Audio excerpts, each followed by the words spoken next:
నిన్న మొన్న మనం ఏం చూసామో గుర్తు చేస్తున్నాను. ఓకే, దేవుడు నిబంధన చేశాడు సృష్టి చేసిన తర్వాత. ఎవరితో? ఆదాముతో. సృష్టిని కాపాడుకో, ఏదైనా తోటలో జాగ్రత్తగా ఉండు, నేను తినొద్దన్న పండు తినొద్దు అని. కానీ ఆదాము ఏం చేశాడు? నిబంధన మీరాడు. ప్రతి నిబంధనలో కూడా టర్మ్స్ అండ్ కండిషన్స్ ఉంటాయి.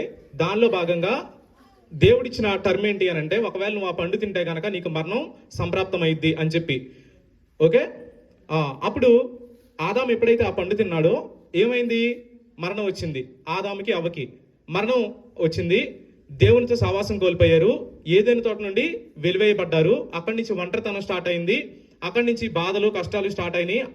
అవ్వ వేదనతో పిల్లల కన్నా స్టార్ట్ చేసింది. ఆదాము కష్టపడి చెమటోర్చి తాను బ్రతుకు కాలం అంతా కూడా అలాగే బ్రతకాలి అని చెప్పి దేవుడు శపించాడు. అంత మాత్రమే కాదు, సర్పాన్ని ఏమన్నాడు అని అంటే, నువ్వు ఈ పని చేసావు కాబట్టి స్త్రీ సంతానం నీ తల మీద కొడితే, నీ తలని చితక్ కొడితే నువ్వు స్త్రీ సంతాన మడిమను కరుస్తావు, లేకపోతే కొడతావు అని చెప్పాడు. నిన్న మనం ఏం చూసామంటే ఫెడరల్ హెడ్షిప్ అనే దాని గురించి చూసాం. ఫెడరల్ హెడ్షిప్ గురించి మనం అర్థం చేసుకున్నాం. ఏంటి ఫెడరల్ హెడ్షిప్ అంటే? ఇందాక నేను చెప్పినట్టుగా ఇప్పుడు తబిత అనే వ్యక్తి వాళ్ళ ఇంట్లో పుట్టిన తర్వాత ఆలోచించలేదు తబితకి ఏ ఇంటి పేరు ఇవ్వాలి అని. అవునా? ఇప్పుడు అనూష ఉంది మన మధ్యలో. అనూష పుట్టిన తర్వాత ఆలోచిస్తారా అనూషకి ఏ ఇంటి పేరు ఇవ్వాలని? లేదు. ఎవరు పుట్టినా కానీ వాళ్ళకి ఆటోమేటిక్గా ఆ ఇంటి పేరు వాళ్ళకి వచ్చేసిద్ది. అలాగే ఆదాముకి పిల్లలు పుట్టిన తర్వాత వాళ్ళు పాపం చేశారని చెప్పట్లా. ఫెడరల్ హెడ్షిప్ని బాగా మనం తలకెక్కించుకోవాలి. ఆదాముకి కయ్యను హేబేలు పుట్టిన తర్వాత వాళ్ళు పాపులుగా పరిగణించబడలేదు. పుట్టక ముందే ఆదాముకి ఎవరు పుట్టినా సరే, ఇప్పటికీ భూమి మీద 800 కోట్ల మంది జనాభా ఉంటే ఈ 800 కోట్ల మంది జనాభా కూడా పాపులే. ఎలా పాపులు అనంటే, ఒక ఇంట్లో పిల్లలు పుట్టక ముందే వాళ్ళకి ఏ ఇంటి పేరు వచ్చింది అనేది ముందే ఎలా ఫిక్స్ అయిపోయిందో, ఆదాము ఒక్కడు నిబంధన ఉల్లంఘించాడు కాబట్టి ఆదాము ద్వారా వచ్చే సంతానం అంతా కూడా పాపులే. వాళ్ళ మీదకి పాపం ఆపాదించబడింది. ఓకే, పాపం ఆపాదించబడడం మాత్రమే కాదు, ఇంకోటి కూడా జరిగింది. పాపం యొక్క పర్యవసానాలు కూడా వాళ్ళందరికీ ఆపాదించబడ్డాయి. అంటే ఆదాము ఏదైనా తోటలో నుంచి బయటకు వచ్చాడు, ఇంకెవరూ వెళ్ళలేరు. అందరూ ఏదైనా తోట బయట ఉండాల్సిందే. ఓకే, ఆదాముకి మరణం వచ్చింది, జనాభా అందరికీ మరణం వచ్చేసింది. ఓకే, ఆదాము దేవునితో సహవాసం కోల్పోయాడు, జనాలందరూ కూడా దేవునితో సహవాసం కోల్పోయారు. ఇవన్నీ నిబంధన ఉల్లంఘించడం వల్ల వచ్చిన పర్యవసానాలు. ఓకే, అయితే దేవుడు ఏమనుకున్నాడు అనంటే, జనాభా అంతటిని కూడా నాశనం చేసేయాలనుకోలేదు, తిరిగి సమకూర్చాలనుకున్నాడు. ఎక్కడి నుంచి అయితే ఆదాము వెళ్ళిపోయాడో, ఎక్కడి నుంచి అయితే మనిషి జాతి వెళ్ళిపోయిందో ఆ ప్రదేశానికి తిరిగి సమకూర్చాలనుకున్నాడు. ఎవరు? దేవుడు.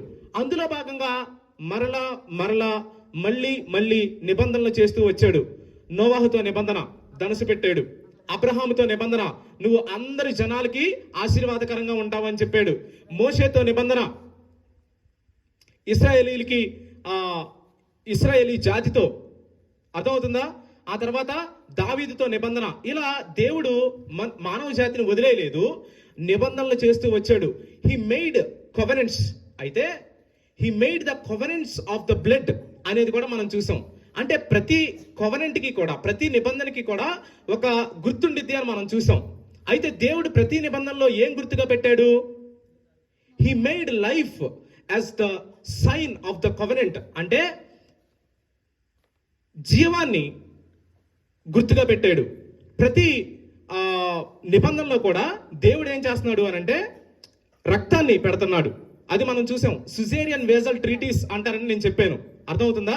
అంటే ఇద్దరి మధ్యలో ఒప్పందం జరుగుతున్నప్పుడు జంతుని కట్ చేస్తారు, ఇటొక ముక్క పెడతారు, మధ్యలో రక్తం ఉంటుంది.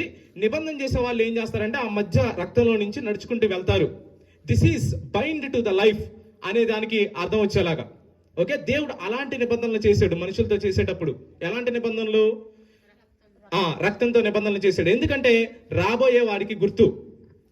ఎందుకు రక్త బలే కావాలి అని అంటే, ఇక్కడ ఇంకో విషయం కూడా మనం అర్థం చేసుకోవాలి. దేవుడు ఆ పండు తినుదినమును నువ్వు నిశ్చయంగా చచ్చదువు అని చెప్పాడు కదా. సో ఆ మనిషి తిరిగి మళ్ళీ జీవాన్ని సంపాదించుకోలేడు. అది వేరే ఎవరో ఇవ్వాలి అనే అర్థం వచ్చేలాగా కూడా అనమాట. అంత మాత్రమే కాదు, మనిషి కట్టాల్సిన వెల ప్రాణం అని తెలియజేయడానికి కూడా. ఓకే, మనిషి జీవాన్ని సంపాదించుకోవడానికి కట్టాల్సిన వెల ఏంటి? తిరిగి ఏదైనా తోటలోనికి వెళ్ళడానికి మనిషి కట్టాల్సిన వెల ఏంటి? ప్రాణం. దాన్ని సూచించడానికి కూడా. అయితే ఆ ప్రాణం మీది కాదు. ఎందుకని? మనుషులందరి మీదకి పాపం ఆపాదించబడింది కాబట్టి ఏ మనిషి రక్తం కూడా పరిశుద్ధమైన రక్తం కాలేదు. మనుషులందరి రక్తం కూడా అపవిత్రమైన రక్తమే. కాబట్టి రాబోయే వాడి గుర్తుగా దేవుడు నిబంధన చేసిన ప్రతిసారి ఏం చేశాడు? రక్తాన్ని సైన్ గా చూపిస్తూ వచ్చాడు. ఆ తర్వాత నిన్న మీడియేటర్ గురించి కూడా మనం చూసాం. ఓకే, మీడియేటర్ అంటే ఎవరు? మధ్యవర్తి. మధ్యవర్తి యొక్క క్వాలిటీస్ ఎలా ఉండాలో మనం నిన్న చూసాం. మధ్యవర్తి క్వాలిటీస్ ఏంటి? రెండు పార్టీస్ గురించి తెలిసి ఉండాలి. ఎందుకంటే మీడియేటర్ ఎవరికి కావాలంటే రెండు పార్టీస్ ఉన్నప్పుడు కావాలి, అంతే కదా? రెండు పార్టీల గురించి కూడా మీడియేటర్కి అవగాహన ఉండాలి. ఓకే, తర్వాత వాళ్ళ అవసరతలు ఏంటో తెలియాలి. వారి అవసరతలు ఎవరి ద్వారా తీరుతాయో తెలియాలి. ఆ ఇద్దరిని కూడా సమన్వయం చేయగలిగే క్యాపబిలిటీ ఉండాలి. ఇప్పుడు యేసుక్రీస్తు మాత్రమే దేవునికి ఏం కావాలో తెలుసు. యేసుక్రీస్తుకు మాత్రమే దేవునికి ఏం కావాలో తెలుసు, మనుషులకి ఏం కావాలో తెలుసు. కాబట్టి ఈయన ఇద్దరిని కూడా సమన్వయం చేయగలిగిన క్యాపబిలిటీతో ఉన్నాడు. ఎవరు? యేసుక్రీస్తు. కాబట్టి ఈయన మనకి సరిపోయిన మధ్యవర్తి. ఎక్కడికి తీసుకెళ్ళడానికి?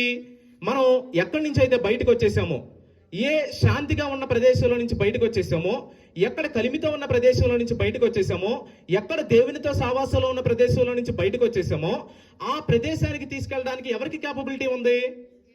అట్ ద సేమ్ టైం దేవుడు ఏ పాపం మీద అయితే ఉగ్రత చూపిస్తున్నాడో, ఏ పాపం మీద అయితే మరణాన్ని ఏలుబడి చేసేలాగా అనుమతిస్తున్నాడో, ఆ మరణాన్ని దానికి సంబంధించిన వెలని కట్టడానికి పాసిబిలిటీ ఎవరికి ఉంది? యేసుక్రీస్తుకు మాత్రమే ఉంది. ఎందుకంటే ఆయన మాత్రమే పరిశుద్ధుడైన మనుష్యుడు. ఓకే, పరిశుద్ధమైన రక్తం ఉన్న మనిషి ప్రాణం పెట్టాల్సింది, దేవుడు వచ్చి కాదు పెట్టాల్సింది.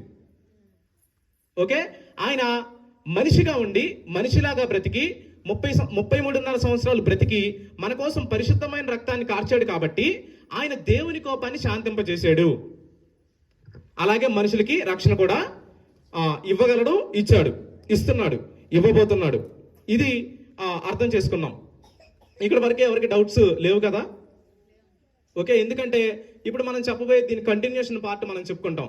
ఇప్పుడు ఎవరికి డౌట్స్ లేవు కదా? ఖచ్చితంగా ఉంటే మీరు ఖచ్చితంగా అడగొచ్చు, నో ప్రాబ్లం. యేసుక్రీస్తు అనే మాటకు అర్థం ఏంటి? యేసు అంటే రక్షకుడు, మనకు తెలిసిందే. క్రీస్తు అంటే అభిషక్తుడు, అంతే కదా? ఇప్పుడు రక్షకుడు సరే, దాని తర్వాత చూద్దాం. అభిషక్తుడి గురించి మనం అర్థం చేసుకుందాం. జనరల్గా ఇజ్రాయేలీ పరిభాషలో అభిషేకాలు ఎవరెవరికి చేసేవాళ్ళు అంటే రాజులకి చేసేవాళ్ళు, యాజకులకి చేసేవాళ్ళు, ప్రవక్తలకి చేసేవాళ్ళు. ఇప్పుడు ఈయన పేరేంటి? యేసు క్రీస్తు. ఈయన పేరులోనే ఈయన పని ఇమిడి ఉంది. అర్థమవుతుందా? ఇప్పుడు అభిషక్తుడు అంటున్నారు కదా, ఏమంటే క్రీస్తు అంటే అభిషక్తుడు అంటున్నారు కదా. అభిషేకం ఎవరెవరికి చేసేవాళ్ళు అని చెప్పారు ఇప్పుడే నేను? రాజులకి, ప్రవక్తలకి, యాజకులకి చేసేవాళ్ళు. ఇప్పుడు యాజకుడు అంటే మీకు ఎవరో తెలుసా? యాజకుడు అంటే ఎవరు అంటే ఇజ్రాయేలీలకి పాపం చేశారనుకోండి, వాళ్ళ పాపానికి శాంతి చేయించుకోవాలి దేవుని దగ్గరికి వెళ్ళి. మనకు అర్థమయ్యే భాషలో చెప్తున్నాను. శాంతి చేయించుకోవాలి అని అంటే వీళ్ళు తీసుకెళ్ళి ఆ దూడని వధించకూడదు. అంటే వీళ్ళు తీసుకెళ్ళి బలి ప్రాసెస్ జరిపించకూడదు. వధించే వరకు ఓకే, కానీ అక్కడి నుంచి ప్రాసెస్ అంతా ఎవరు చేస్తారంటే యాజకుడు అనే ఒక ఆయన ఉంటాడు, ప్రీస్ట్ ఇంగ్లీష్లో చెప్పాలంటే. ఓకే, యాజకుడు ఏం చేస్తాడు అని అంటే ఈ ప్రాసెస్ అంతా నడిపిస్తాడు. బలిపీఠం దగ్గరికి ఆ రక్తం తీసుకెళ్ళడం, అక్కడ పొయ్యడం, మళ్ళీ వెలుపలికి తీసుకురావడం, అది కాల్చడం, ఆ మాంసాన్ని అంతా వేరు చేయడం, ఈ ప్రాసెస్ అంతా ఉండిద్ది అనమాట. ఓకే, అలాగే ప్రవక్త అంటే ఎవరో తెలుసా మీకు? ప్రవక్త అంటే జస్ట్ దేవుడు కొన్ని మాటలు చెప్పమంటాడు, అతను వచ్చి ఆ మాటలు చెప్తూ ఉంటాడు, వాళ్ళని ప్రవక్త అంటారు. రాజు అంటే ఎవరో తెలుసా మీకు? రాజు అంటే మనకు తెలియని వాళ్ళు ఎవరుంటారు? మాది ఏ వంశం అనుకుంటున్నాం అని ఒక్కోసారి కోపం వచ్చినప్పుడు మనమే రాజవంశం లాగా ఫీల్ అయిపోయి మనమే రాజులు రాణిలాగా ఫీల్ అవుతాం. కాబట్టి రాజు అంటే తెలియని వాళ్ళు ఎవరో ఉండరు. ఇప్పుడు యేసుక్రీస్తు పేరులోనే ఈయన చేయాల్సిన 3 పనులు కూడా ఇమిడి ఉన్నాయి. ఈయన చేయాల్సిన 3 పనులు ఏంటంటే, ముందుగా ప్రవక్తగా ప్రవచించాలి, తర్వాత యాజకుడిగా సమన్వయం చేయాలి, ఎవరినెవరిని, దేవుణ్ణి, ప్రజల్ని, ఆ తర్వాత రాజుగా పరిపాలించాలి. ఓకే, ఇది గుర్తుపెట్టుకోండి, తర్వాత మనం దీన్ని తీసుకొద్దాం. ఇప్పుడు యేసుక్రీస్తు గురించి ఇర్మియా ప్రవక్త చెప్పిన మాటలను ఒకసారి గుర్తు చేసుకుందాం. ఇర్మియా గ్రంథం 31వ అధ్యాయం 31వ వచనం. ఇర్మియా గ్రంథం 31వ అధ్యాయం 31వ వచనం నుంచి 34వ వచనం వరకు చదువుదాం. 31 మీరు చదివేది పేజ్ నంబర్ 656 పాత నిబంధన. ఇదిగో నేను ఇశ్రాయేలు వారితోనూ యూదా వారితోనూ క్రొత్త నిబంధన చేయు దినములు వచ్చుచున్నవి. ఇదే యెహోవా వాక్కు. అది ఐగుప్తులో నుండి వారిని రప్పించుటకై నేను వారిని చెయ్యి పట్టుకున్న దినమున వారి పితరులతో నేను చేసిన నిబంధన వంటిది కాదు. నేను వారి పెనిమిటినైనను వారు ఆ నిబంధనను భంగము చేసుకొనిరి. ఇదే యెహోవా వాక్కు. ఈ దినములైన తరువాత నేను ఇశ్రాయేలు వారితోనూ యూదా వారితోనూ చేయబో నిబంధన ఇదే. వారి మనస్సులలో నా ధర్మవిధి ఉంచెదను, వారి హృదయముల మీద దానిని వ్రాసెదను. ఇదే యెహోవా వాక్కు. యేసుక్రీస్తు రావడానికి కొన్ని వందల సంవత్సరాల ముందు ఇది ఇర్మియా అనే వ్యక్తి చెప్పిన ప్రవచనం. ఏమని? ఇశ్రాయేలు వారితో నేను మళ్ళీ క్రొత్త నిబంధన చేయబోతున్నాను అని. దీన్నే కన్ఫర్మ్ చేస్తూ యేసుక్రీస్తు చెప్పాడు. లూకా సువార్తలో ఒకసారి అది కూడా చూద్దాం. 22వ అధ్యాయం, లూకా సువార్త 22వ అధ్యాయం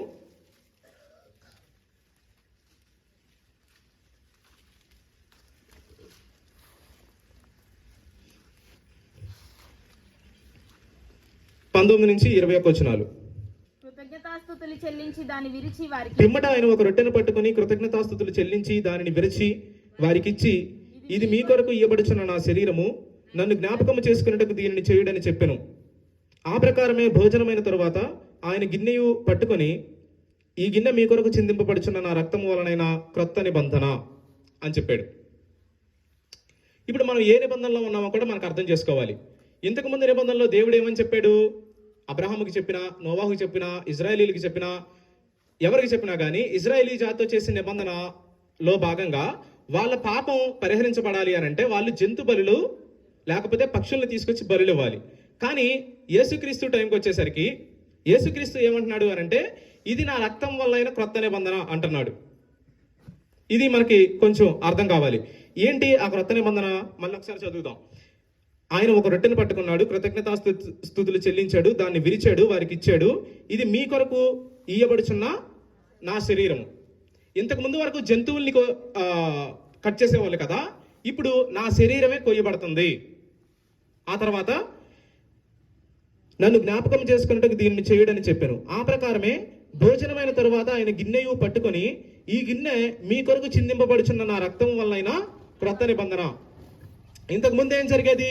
జంతువుల రక్తం తీసుకెళ్లి బలిపీఠం మీద ప్రోక్షించేవాళ్ళు. ఇప్పుడు యేసుక్రీస్తు ఏం చేస్తాడు అని అంటే, తన స్వరక్తాన్ని తీసుకుని వెళ్తున్నాడు. ఎక్కడికి?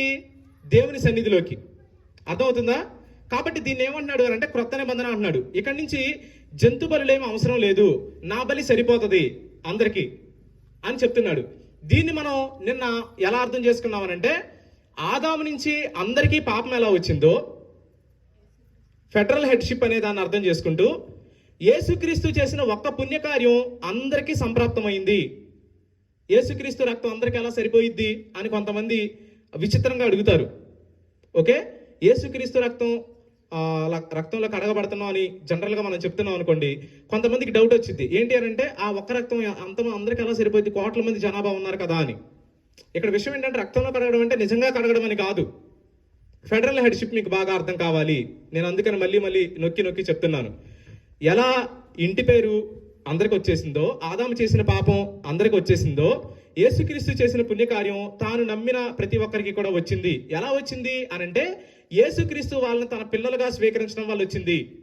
అదవుతుందా? ఎఫెసీ పత్రిక 1వ అధ్యాయం మనం చదువుదాం.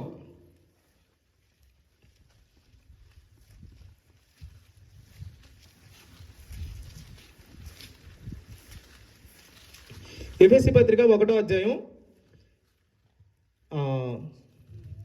4వ వచనం నుండి. ఎట్లనగా ఎట్లనగా తన ప్రియునియందు తాను ఉచితముగా మనకు అనుగ్రహించిన తన కృపా మహిమకు కీర్తి కలిగినట్లు తన చిత్త ప్రకారమైన దయా సంకల్పము చొప్పున యేసుక్రీస్తు ద్వారా ఇది గట్టిగా మనం అర్థం చేసుకోవాలి, బాగా క్లారిటీగా అర్థం చేసుకోవాలి. యేసుక్రీస్తు ద్వారా మనల్ని ఏం చేస్తున్నాడు? కుమారులనుగా స్వీకరించుటకై. కుమార్తెలనుగా అనలేదు అనొద్దు, జనరల్ వాడారు అంతే. ఓకే, మనల్ని కుమారులనుగా స్వీకరించడానికి ఎవరి ద్వారా స్వీకరిస్తున్నాడు? జనరల్ గా మనం ఎవరి కుమారులు? ఎక్కడి నుంచి వచ్చాం మనం? ఆదాము నుంచి వచ్చాం కదా, ఆదాము కుమారులం. ఆదాము కుమారులందరికీ ఏమొచ్చింది? పాపం వచ్చింది. పాపం వచ్చిన ప్రతి ఒక్కరికి ఏమొచ్చింది? మరణం వచ్చింది. వాళ్ళు దేవునితో సహవాసం లేకుండా అయిపోయారు. ఇప్పుడు దేవుడు చేసిన ప్రణాళికలో భాగంగా, దేవుడు చేసిన క్రొత్త నిబంధనలో భాగంగా ఆయన తీసుకున్న స్టెప్ ఏంటి అని అంటే, యేసుక్రీస్తు ద్వారా కుమారులుగా స్వీకరించడం మొదలు పెట్టాడు. ఆదాము కుమారులే శారీరకంగా, కానీ ఇప్పుడు ఆత్మలో మనల్ని దేవుడు ఏం చేస్తున్నాడు? యేసుక్రీస్తు కుమారులుగా స్వీకరిస్తున్నాడు. ఇది క్రొత్త నిబంధన, మనుషులతో చేసే new covenant. In this covenant God is our father. అయితే త్రూ జీసస్, ఇది మనం అర్థం చేసుకోవాలి. త్రూ జీసస్ మాత్రమే. ఎందుకు అని అంటే ఆయన మాత్రమే ఆ వెల కట్టాడు. కాబట్టి ఆయన కట్టిన వెల మనుషులందరికీ సరిపోతుంది. ఏ మనుషులందరికీ అని అంటే ప్రపంచంలో ఉన్న మనుషులందరికీ కాదు. ఎవరైతే ఆ నిబంధనని స్వీకరిస్తారో తమ హృదయంలో, వాళ్ళకు మాత్రమే వర్తిస్తుంది. ఎవరైతే యేసుక్రీస్తు చేసిన ప్రాయశ్చిత్తాన్ని అంగీకరిస్తారో వాళ్ళకు మాత్రమే చెల్లుతుంది. ఇది అర్థమైందా? ఆదాము కుమారులు పాపం చేసి మరణం సంపాదించుకుంటే, యేసుక్రీస్తు కుమారులు ఆయన చేసిన రక్షణ కార్యంలో విశ్వాసం ఉంచి జీవాన్ని సంపాదించుకుంటారు. Got it? అర్థమైందా? ఓకే, నెక్స్ట్ చదువుదాం. మనం తన ఎదుట పరిశుద్ధులమును నిర్దోషులమని ఉండవలనని జగత్తు పునాది వేయబడక మునిపే ప్రేమ చేత ఆయన క్రీస్తులో మనల్ని ఏర్పరచుకొను. ఇంకో విషయం ఏంటి అని అంటే, ఎవరైతే రక్షణ పొందాలి అనుకున్నాడో వాళ్ళందరినీ దేవుడు ముందుగా నిర్ణయించాడు. He has been chosen, he has been elected the people.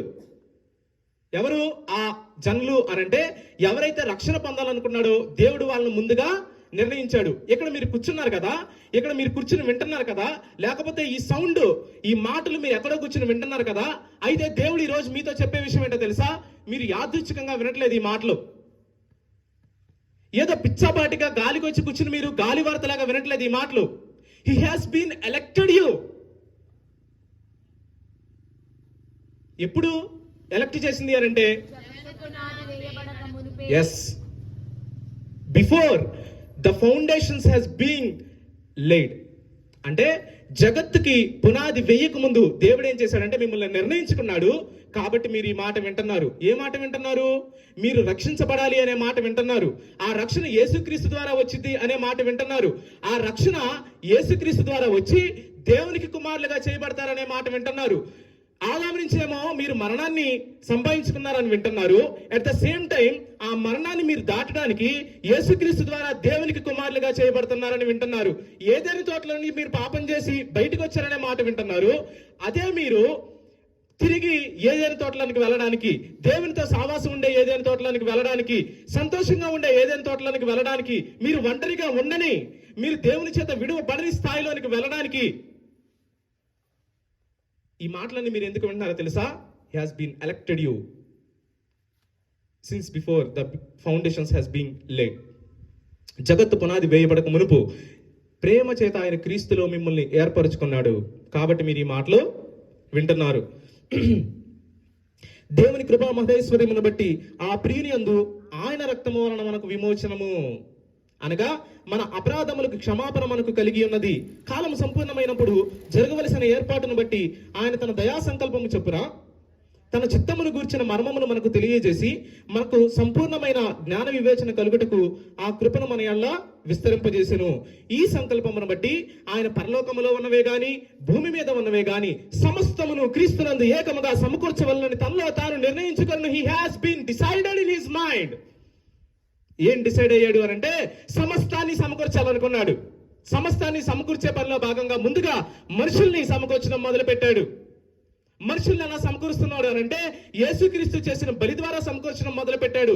ఆదాము దగ్గర నుంచి మరణం వచ్చి, ఆదాము దగ్గర నుంచి పాపం సంక్రమించి మనుషులందరూ అస్తవ్యస్తంగా తయారైపోయి ఏదైనా తోట బయటకు వెళ్ళి ఆ ఏదైనా తోట బయట ఉన్న మనుషులందరినీ, ఒంటరిగా ఉన్న మనుషులందరినీ సమకూర్చాలనుకుని దేవుడు తన మనసులో నిర్ణయించుకున్నాడు. ఎప్పుడు మనం పాపం చేశా కాదు, ఆదాం పుట్టా కాదు, ఆదాం తర్వాత కొన్ని జనరేషన్స్ వచ్చా కాదు, ఎప్పుడో జగత్తు పునాది వేయబడక మునుపు జగత్తు పునాది వేయబడక మునుపు తనలో తాను నిర్ణయించుకున్నాడు. That's why we are hearing this words. మనం అందుకే ఈ మాటలు వింటున్నాం. అర్థమవుతుందా మీకు?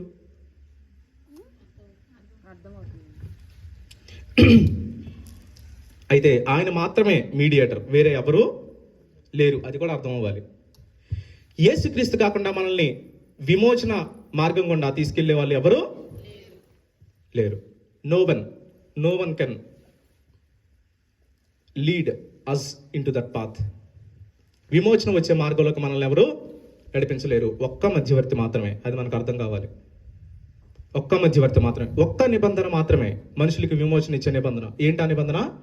క్రొత్త నిబంధన, న్యూ కోవెనెంట్. ఇప్పుడు కొత్త నిబంధనని మనం అర్థం చేసుకుందాం. మళ్ళీ ఒకసారి నేను వచ్చిన ముగ్గురు రండి. ఇప్పుడు క్రొత్త నిబంధన ఇలస్ట్రేషన్ ఎక్కువసేపు ఉండదు, బట్ మీరు గుర్తుపట్టాలి.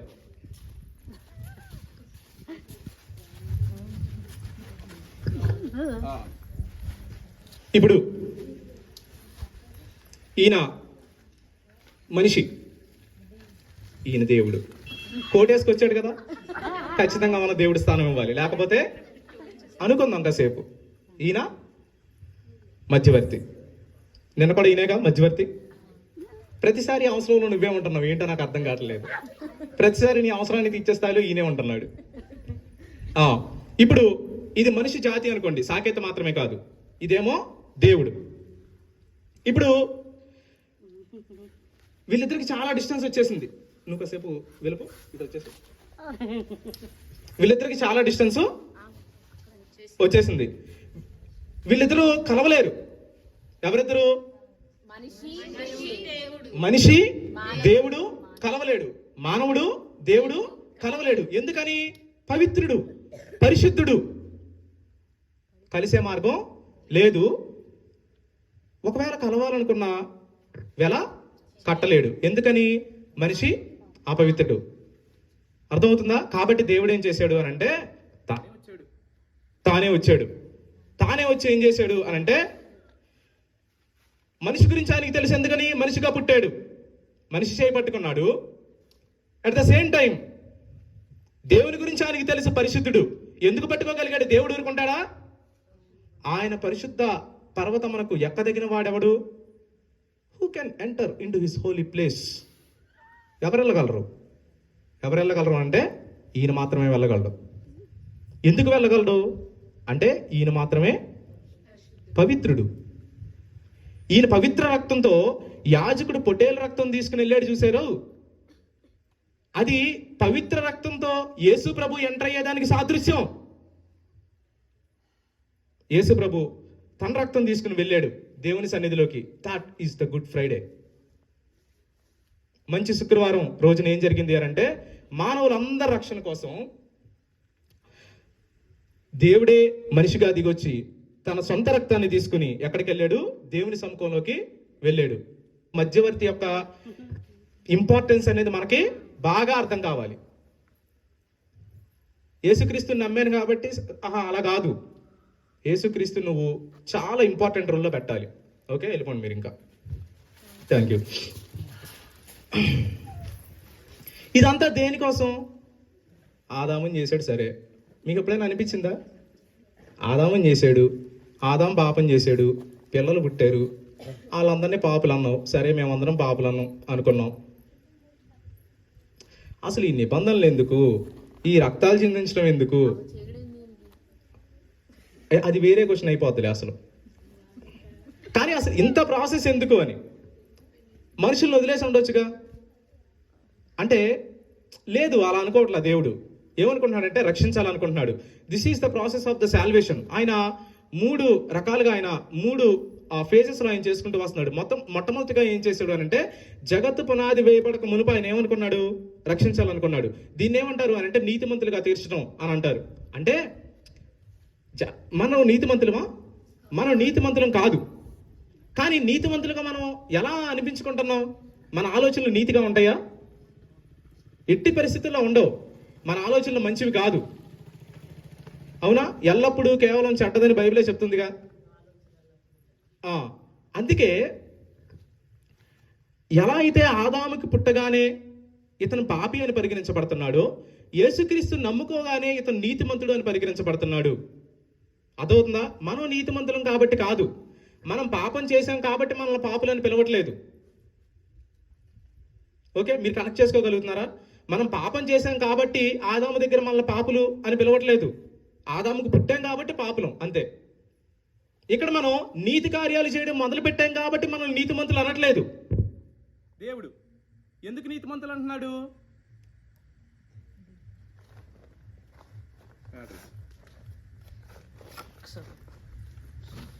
అలాగే కోపంగా చూస్తారా నన్ను? ఎందుకు నీతిమంతులు అంటున్నాడు? యేసుక్రీస్తు మన కోసం వెల కట్టేశాడు కాబట్టి, అక్కడ వెల కట్టేశాడు కాబట్టి మనల్ని నీతిమంతులు అంటున్నాడు. ఇక్కడ ఆదాముకి పుట్టాం కాబట్టి పాపులం అంటున్నాడు. అది మనకు అర్థమైందా? ఆయన ఇచ్చే రక్షణ ప్రణాళికలో మొట్టమొదటి ఫేజ్ ఏంటి అని అంటే మనల్ని నీతిమంతులుగా తీర్చడం. ఇది మనకు అర్థం కావాలి. ఆ తర్వాత మనల్ని పరిశుద్ధపరచడం. ఓకే, మనల్ని పరిశుద్ధపరుస్తున్నాడు. ఆ తర్వాత మనల్ని మహింపరచబోతున్నాడు. దీని గురించి కొంచెం మనం అర్థం చేసుకుందాం. రోమాపత్రిక 3వ అధ్యాయం 24వ వచనం. రోమాపత్రిక 3వ అధ్యాయం 24వ వచనం. కాబట్టి నమ్మువారు ఆయన కృపచేతనే క్రీస్తు యేసునందలి విమోచనము ద్వారా ఉచితముగా నీతిమంతులని తీర్చబడుతున్నారు. వద్దు, చాలు. ఉచితముగా తన కృపచేతనే నీతిమంతులను తీర్చబడుతున్నాం. మనం కట్టాల్సిన వెలేమీ లేదు. దీనికోసం మీరు చర్చికి వచ్చి దశంభాగాలు ఇచ్చి, ఆ తర్వాత పాస్టర్ గారిని పిలిచి ఇంట్లో ప్రేయర్ పెట్టించుకొని ఆయనకు ఒక 500 1000 సమర్పించు, ఇవన్నీ చేయాల్సిన అవసరం లేదు. అర్థమవుతుందా? మనం నీతిమంతులుగా ఎప్పుడు తీర్చబడుతున్నాం అని అంటే ఉచితంగా. ఎలా తీర్చబడుతున్నాం అంటే ఉచితంగా. ఎప్పుడు తీర్చబడుతున్నాం అది కూడా చూద్దాం. రోమాపత్రిక 10వ అధ్యాయం 9వ వచనం.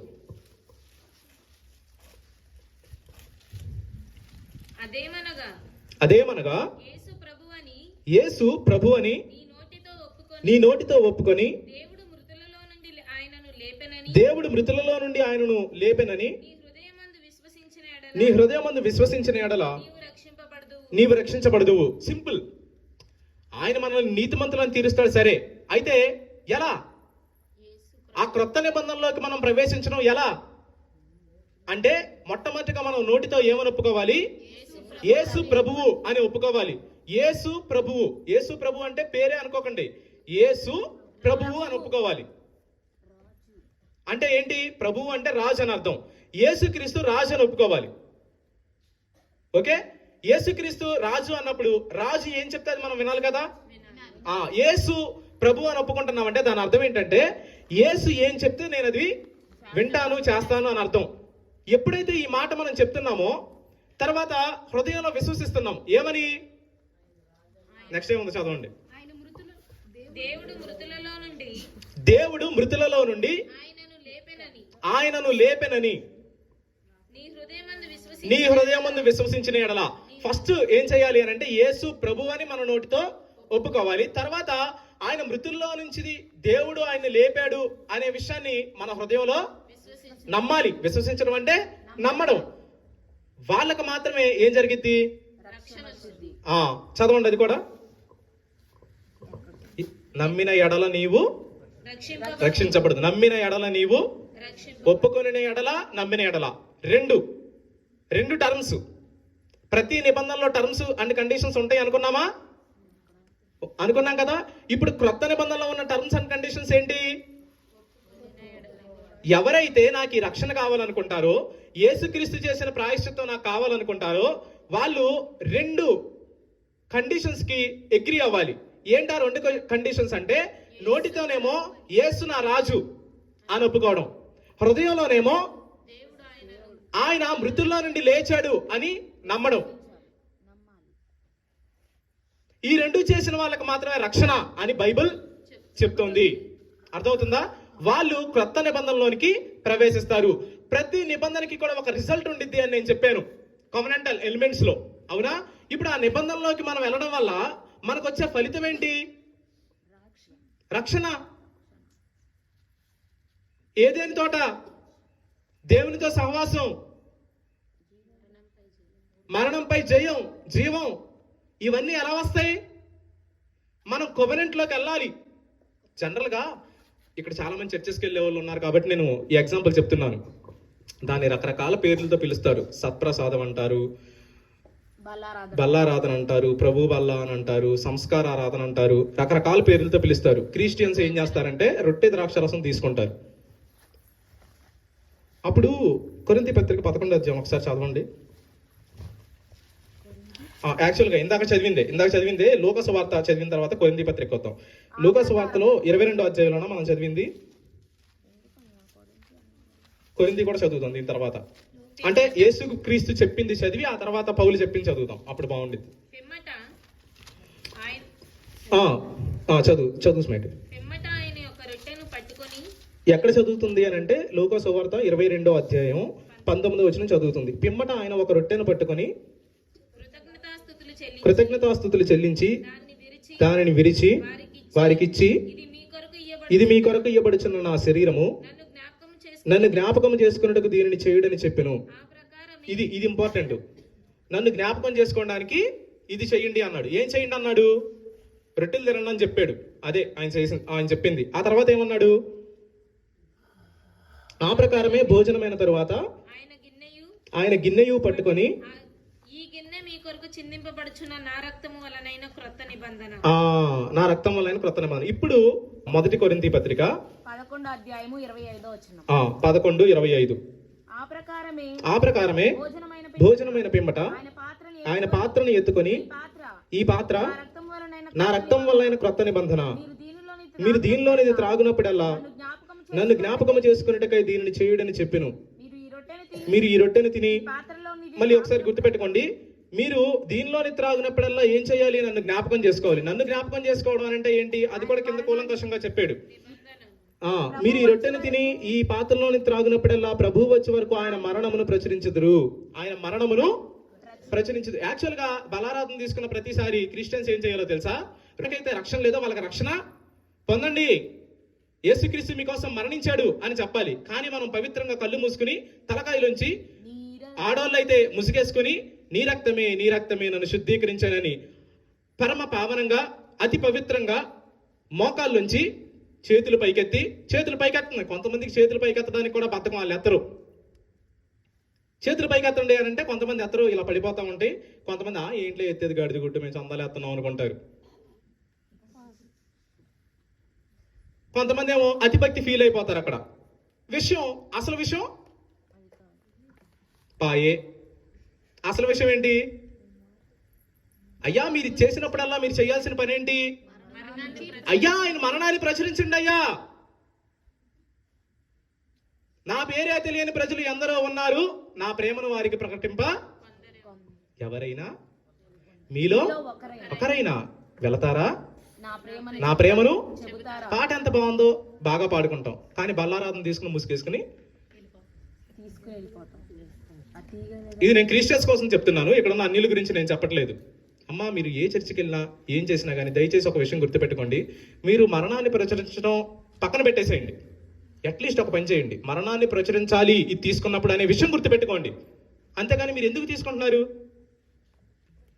నాకు తెలిసి మా చర్చలో కూడా ఇది కొత్తగానే ఉంది, నాకు తెలుసు. ఎందుకంటే మనం బైబిల్ చదువుతాం కాబట్టి కొత్తగా అనిపిస్తాయి మనకి అందులో విషయాలు.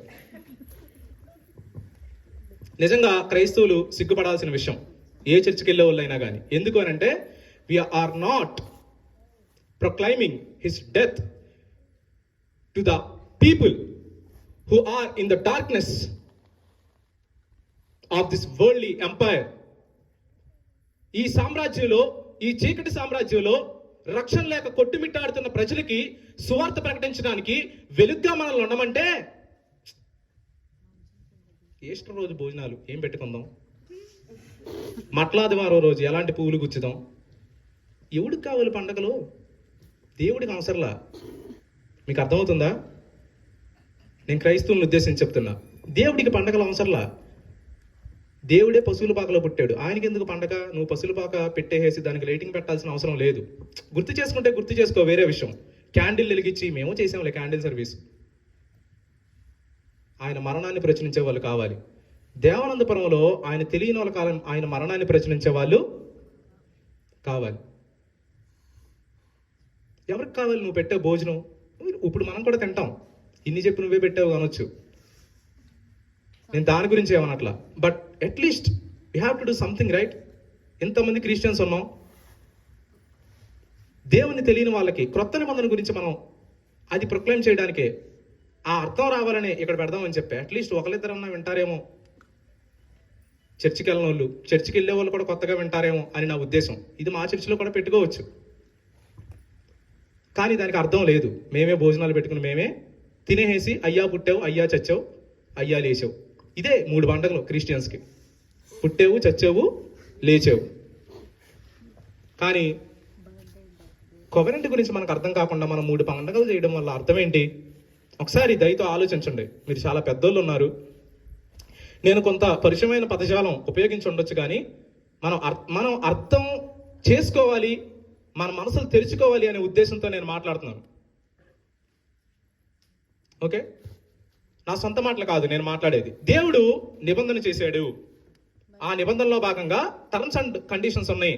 క్రొత్త నిబంధన చేశాడు, ఆ క్రొత్త నిబంధనలో ఉన్న టర్మ్స్ అండ్ కండిషన్స్ ఏంటంటే, ఎవరైతే యేసుక్రీస్తు ప్రాయశ్చిత్తం కావాలి, నాకు ఇది అవసరం అని మీరు ఫీల్ అవుతారో, యాక్చువల్గా మీరు ఇక్కడ కూర్చున్న మాటలు వింటున్నారంటే దేవుడు మిమ్మల్ని నిర్ణయించాడు కాబట్టి మీరు ఈ ప్రదేశంలో కూర్చున్నారు. అది కూడా నేను చెప్పాను, జగత్తు పునాది వేయబడక మునుపు ఆయన నిర్ణయించాడు కాబట్టి మీరు ఈ ప్రదేశంలో కూర్చున్నారు, ఈ మాటలు మీరు వింటున్నారు. అయితే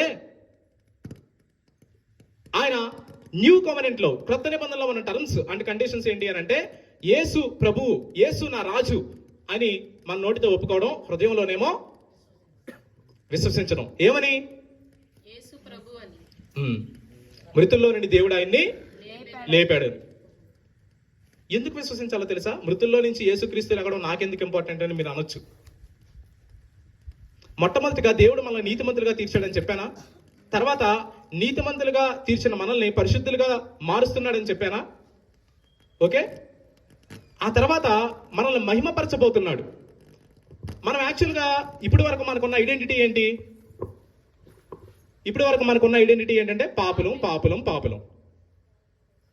ఆదాముకు పుట్టాం, పాపం వచ్చింది. ఆదాముకు పుట్టాం, మరణం వచ్చింది. ఆదాముకు పుట్టాం, ఏదైనా తోటలో నుంచి బయటకు వచ్చాం. ఆదాముకు పుట్టాం, దేవునితో సహవాసాన్ని కోల్పోయాం.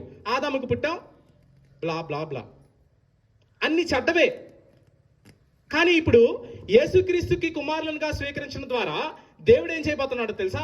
తన మహిమని మనతో షేర్ చేస్తున్నాడు. జనరల్గా పూర్వకాలం రోజుల్లో రాజులు యుద్ధాలు చేశారనుకోండి, రాజులు యుద్ధాలు చేసినప్పుడు కొంతమంది రాజుల్ని ఇలాంటి ప్రశ్న అడిగామనుకోండి, అరే నువ్వు ఎందుకు అసలు యుద్ధం చేస్తున్నావు? ఇంతమంది జనాభా చనిపోతున్నారు, ఇంత రక్తపాతం జరుగుతోంది, నీకు కనిపిస్తుందిగా నీ కళ్ళ ముందే, మరి ఎందుకు నువ్వు యుద్ధం చేస్తున్నావు?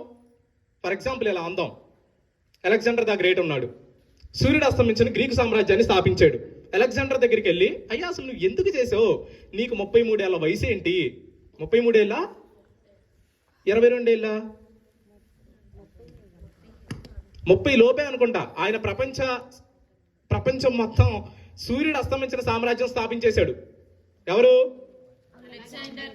అలెగ్జాండర్ ద గ్రేట్ అంటారు ఆయన్ని. అసలు ఎందుకు చేసావు యుద్ధం అంటే, ఫర్ ద గ్లోరీ అంటాడు సింపుల్ గా. రోమా సామ్రాజ్యాన్ని స్థాపించిన ఆయన దగ్గరికి వెళ్ళి, ఎందుకు నువ్వు ఇంత కష్టపడ్డావు? పోనీ ఇలా వెళ్ళి అడగండి, చంద్రబాబు నాయుడు గారి దగ్గరికి వెళ్ళి అడగండి, అయ్యా అసలు నీకు ఎందుకు వచ్చిన బాధ? నీకు బోల్డ్ అంత ఆస్తి ఉంది కదా, నీకు హెరిటేజ్ కంపెనీ ఉంది, చాలా ఆస్తులు ఉన్నాయి, మీకు కూర్చుని తినొచ్చుగా, ఎందుకు నీకు ఇంత బాధ? సీఎంగా నువ్వు ఎందుకు ఉండాలనుకుంటావు అంటే, మేబీ ఆయన నేను ప్రజాసేవ చేయాలనుకుంటాడని చెప్పొచ్చు. అది ఒక కోణం అయితే, ఇంకో కోణం ఏమని చెప్తారో తెలుసా? ఫర్ ద గ్లోరీ అంటే ఏంటి? మహిమపరచడం అంటే ఏంటో తెలుసా? గొప్ప చేయబడ్డం. ఈజిప్ట్ ఫరో దగ్గరికి వెళ్ళి అడగండి, బాబిలోనియన్ నెబుకద్నెజర్ దగ్గరికి వెళ్ళండి, గ్రీకు సామ్రాజ్యపు అధినేత అయిన అలెగ్జాండర్ దగ్గరికి వెళ్ళండి, రవి అస్తమించిన సామ్రాజ్యం స్థాపించిన బ్రిటిష్ సామ్రాజ్యపు అధినేత దగ్గరికి వెళ్ళి అడగండి. They all say one single thing, for the glory. నేను మహిమపరచబడటం కోసం మాత్రమే, నా పేరు చాలా మందికి తెలియాలి, అందుకోసమే నేను యుద్ధం చేస్తున్నాను, అందుకోసమే నా సామ్రాజ్యాన్ని విస్తరింపజేస్తున్నాను, అందుకోసమే నేను రాజ్యాల మీద దండయాత్రలు చేసుకుంటూ తిరుగుతున్నానని చెప్తాడు. This A one simple answer, for the glory, for my name sake. నా పేరు అందరికీ తెలియడం కోసం నేను సామ్రాజ్యాలు పట్టుకుని తిరుగుతున్నానని చెప్తాడు. అయితే ఇప్పుడు దేవుడే ఉన్నాడు తెలుసా, రక్షణ ప్రణాళికలో భాగంగా మొట్టమొదటిగా ఆయన ఏమన్నాడు, మన నీతిమంతులు అన్నాడు. పాపులం, అతి చెడ్డవాళ్ళం, అతి నీచులం, మన ఆలోచన మంచిది కాదు, కానీ మనల్ని నీతిమంతులు అన్నాడా? ఆ నీతిమంతులుగా ఉండడానికి మనలో పరిశుద్ధాత్మను పెట్టి ప్రతిరోజు పవిత్రీకరిస్తున్నాడా? ఇది రెండో ఫేజా? థర్డ్ ఫేజ్లో ఏం చేస్తున్నాడో తెలుసా, ఆయన మహిమని మనతో షేర్ చేస్తున్నాడు, ఆయనకున్న పేరుని మనతో షేర్ చేసుకుంటున్నాడు.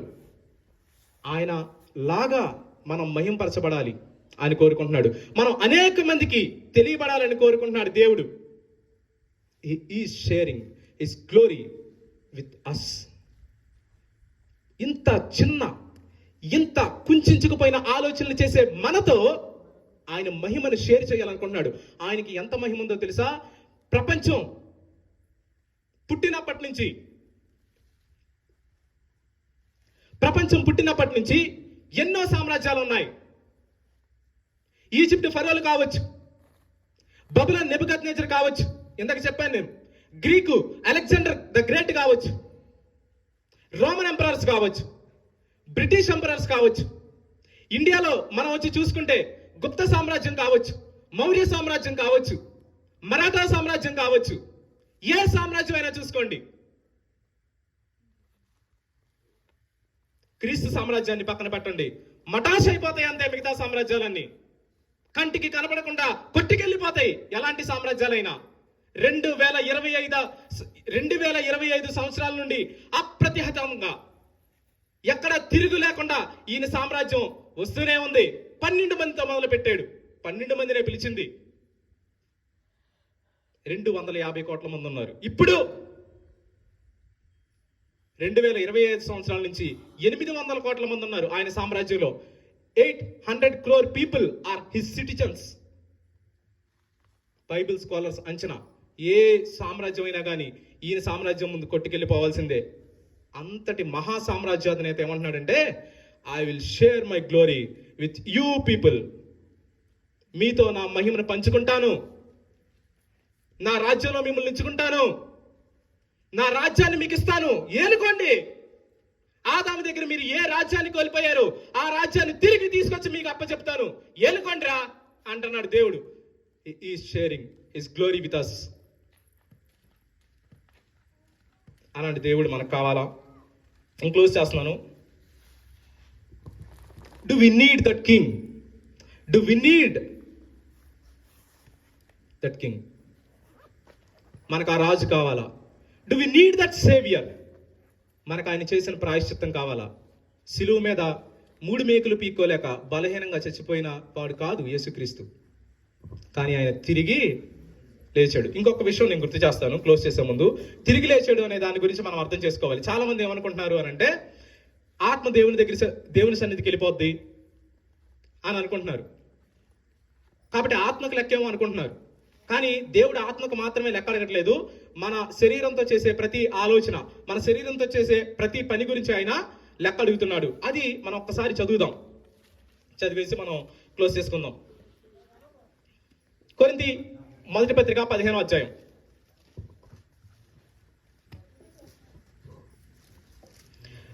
కొరింథీ మొదటి పత్రిక 15వ అధ్యాయం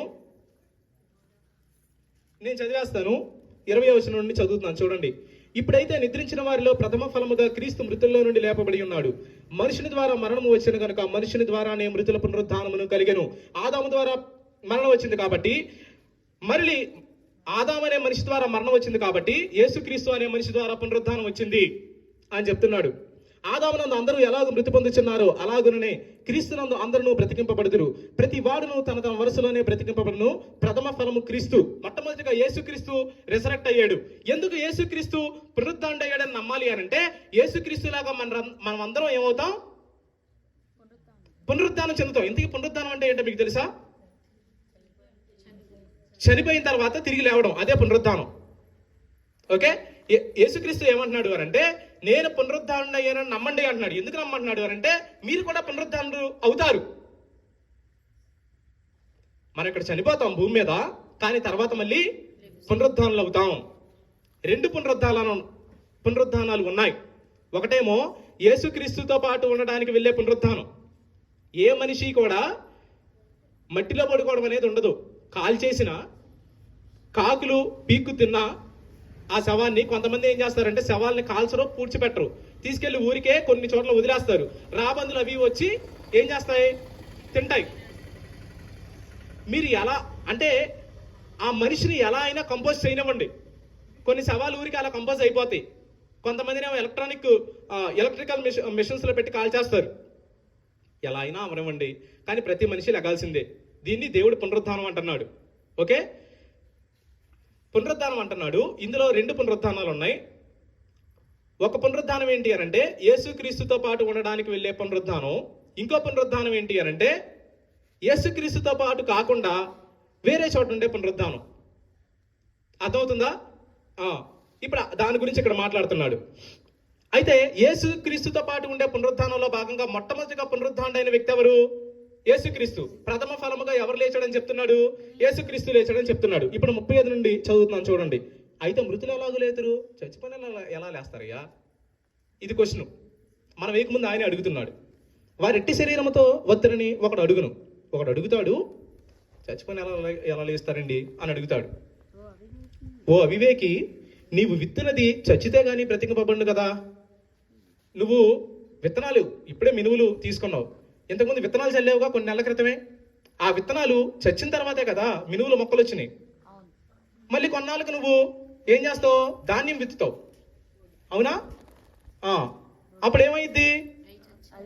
అది చచ్చిన తర్వాత మళ్ళీ మీరు చచ్చిన తర్వాత మీలో నుంచి ఏమొస్తుంది? మనం చనిపోయిన తర్వాత మనలో నుంచి జీవానికి సంబంధించిన మరో శరీరం రాబోతుంది. అది చెప్తున్నాడు.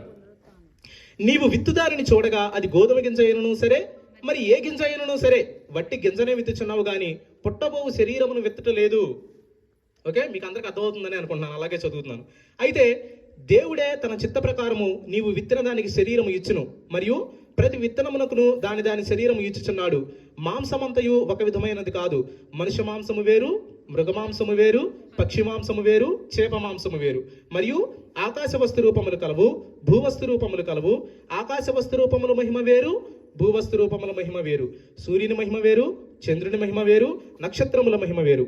మహిమను బట్టి ఒక నక్షత్రమునకును మరి ఒక నక్షత్రమునకును భేదము కలదు కదా. మృతుల పునరుద్ధానమును అలాగే. శరీరము క్షయమైనదిగా విత్తబడి అక్షయమైనదిగా లేపబడును, ఘనహీనమైనదిగా విత్తబడి మహిమ గలదిగా లేపబడును, బలహీనమైనదిగా విత్తబడి బలమైనదిగా లేపబడును. ప్రకృతి సంబంధమైన శరీరముగా విత్తబడి ఆత్మ సంబంధమైన శరీరముగా లేపబడును. ప్రకృతి సంబంధమైన శరీరం ఉన్నది కనుక ఆత్మ సంబంధమైన శరీరం కూడా ఉన్నది మీరు నమ్మాలే అని చెప్తున్నాడు.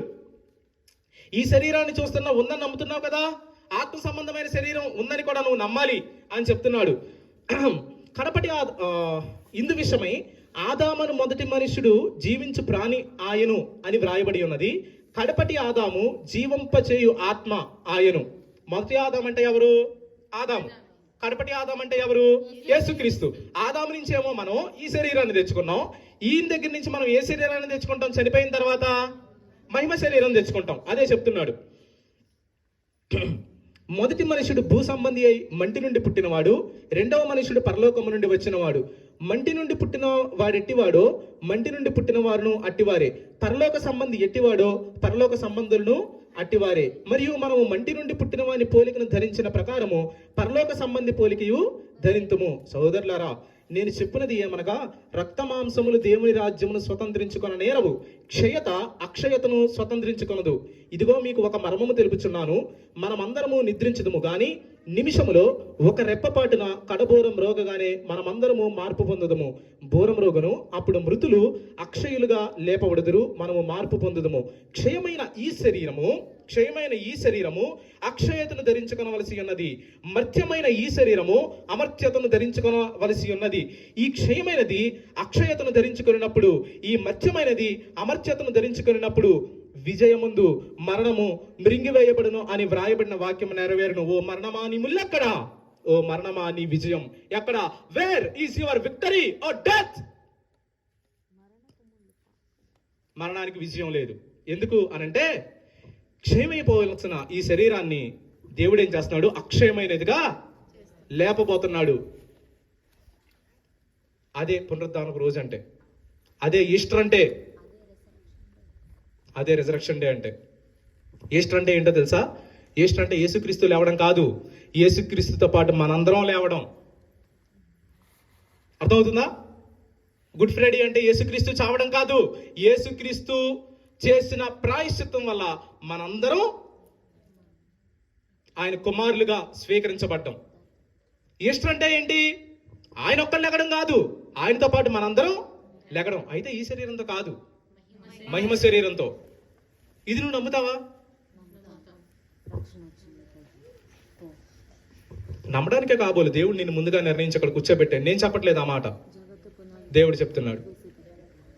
ఇది నువ్వు నమ్మితే అక్షయమైన శరీరం అనేది, పునరుద్ధానం అనేది, దేవుని రాజ్యంలో నువ్వు ఖచ్చితంగా ఉంటావు. దేవుని రాజ్యం గుర్తుపెట్టుకోండి, ఈ ప్రపంచం ఉన్నప్పటి నుంచి కూడా దేవుడు ప్రతి సామ్రాజ్యంలో పనిచేస్తూనే ఉన్నాడు.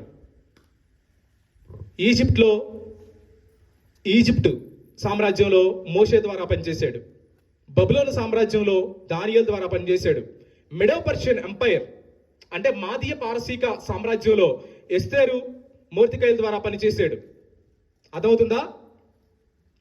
గ్రీకు సామ్రాజ్యంలో కూడా అలాగే పనిచేశాడు. రోమా సామ్రాజ్యం వచ్చేటప్పటికి యేసు ప్రభునే వచ్చాడు. రోమా సామ్రాజ్యం పతనం అయిపోయింది, షేక్ అయిపోయింది.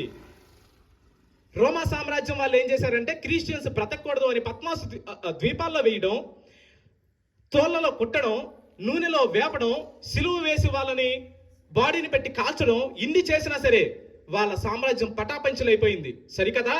కాన్స్టాంటైన్ అనే చక్రవర్తి, రోమా చక్రవర్తి మారిపోయాడు. అప్పటి నుంచి రోమా సామ్రాజ్యం పేరే మారిపోయింది. దాని పేరేంటో తెలుసా? The Holy Roman Empire. పరిశుద్ధ రోమా సామ్రాజ్యం, రోమన్ క్యాథలిక్ మిషన్ అక్కడి నుంచి వచ్చిందే. అర్థమవుతుందా? Holy Roman umpire.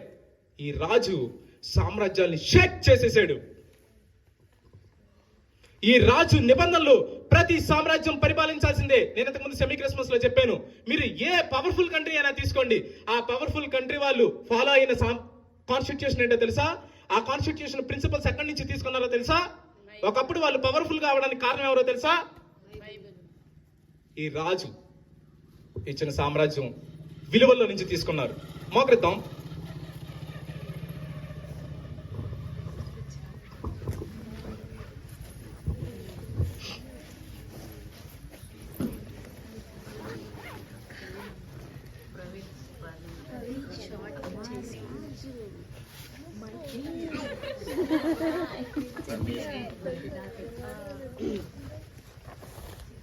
మనందరం మోకరిద్దాం.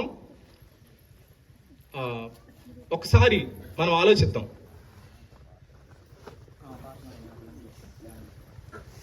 దీని తర్వాత ఒకరు ప్రార్థన చేస్తారు, ఆ తర్వాత సింగింగ్ టీం వచ్చి గీతం గీతం జై జయ గీతం అనే పాట పాడతారు. ట్రాక్ మీద పాడండి. ఆ తర్వాత ఫైనల్ ప్రేయర్ చేసుకుందాం. ఆ తర్వాత ఇక్కడికి వచ్చిన ప్రతి ఒక్కరు కూడా భోజనం చేసేయాలండి. ఎవరు భోజనం చేయకుండా వెళ్ళొద్దు. ఓకే? మనకందరికి భోజనాలు ఉన్నాయి, అందరూ భోజనం చేసి వెళ్ళండి. ఈలోపు మనకు రోజు వెళ్ళి అది జారేసేయండి. ఓకే, ఇప్పుడు మనం ఆలోచిద్దాం. ఇప్పటి వరకు నేను చెప్పిన విషయాల్ని ఒక్కసారి గుర్తు చేసుకుందాం. దేవుడు సృష్టించేశాడు, సృష్టి మీద మనిషిని అధికారిగా పెట్టాడు, మనిషితో నిబంధన చేశాడు. అయితే మనిషి ఆ నిబంధనను ఉల్లంఘించాడు. కాబట్టి దేవుడు ఏం చేశాడు అని అంటే వాళ్ళని ఏదైనా తోటలో నుంచి వెళ్ళగొట్టాడు, వాళ్ళు అపవిత్రులు అయ్యారు కాబట్టి. కానీ మనిషిని అలా వదిలిపెట్టాలనుకోలేదు కాబట్టి ఆయన ఏం చేసేవాడు అంటే మనిషితో మరలా నిబంధనలు చేస్తూ వచ్చాడు.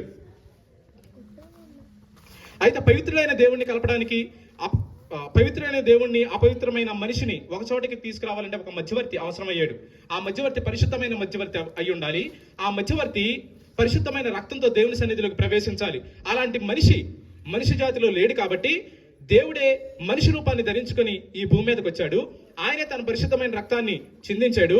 ఆ పరిశుద్ధమైన రక్తం తీసుకుని దేవుని సన్నిధిలోకి వెళ్ళాడు. క్రొత్త నిబంధన మనుషులతో చేశాడు. ఈ నిబంధనలో ఉన్న టర్మ్స్ అండ్ కండిషన్స్ ఏంటి అనంటే, యేసు నా ప్రభు, నా రాజు అని మనం ఒప్పుకోవాలి. ఆ రాజు నియమించిన శాసనాలకి మనం లోబడాలి. ఆ రాజు ఎలా జీవించాలంటే అలా జీవించాలి. మొట్టమొదటిగా యేసు నా ప్రభు అని ఒప్పుకోవాలి. తర్వాత యేసు ఎలా పునరుద్ధానుడై లేచాడో అలాగే నేను కూడా పునరుద్ధానం చెందుతాను, యేసుక్రీస్తుతో పాటు ఉంటాను అని నమ్మాలి. అలా నమ్మడం నీకు ఇష్టమేనా?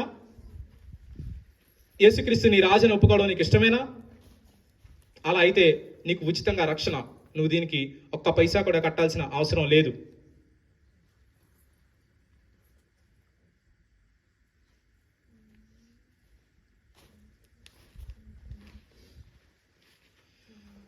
ఒకవేళ అలా నీకు ఇష్టమైతే నాతో కలిసి ప్రార్థన చేయి. నా తర్వాత ఇంకొకరు ఎవరైనా ఒకరు కానీ ఇద్దరు కానీ చేయండి మీరు ప్రేరేపించబడితే. ముందు నేను చేస్తాను. ఇలా ప్రార్థన చేయండి. యేసుక్రీస్తు,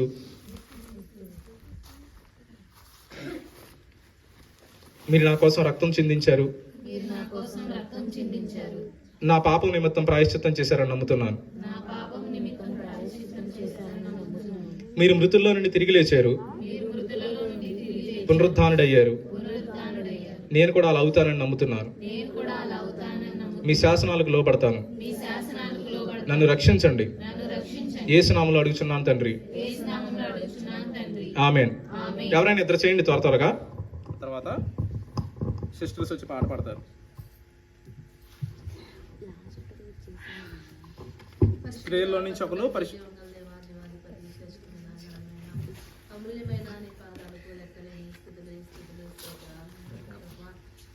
తండ్రి నాయన మమ్మల్ని ప్రేమించి ఆయన ప్రభా ఈ 3 దినాలు మాట్లాడిన మాటలు అయా తండ్రి ప్రభా మేమైతే పాపంగా ఉన్నప్పటికీ అయా నువ్వైతే మా కోసం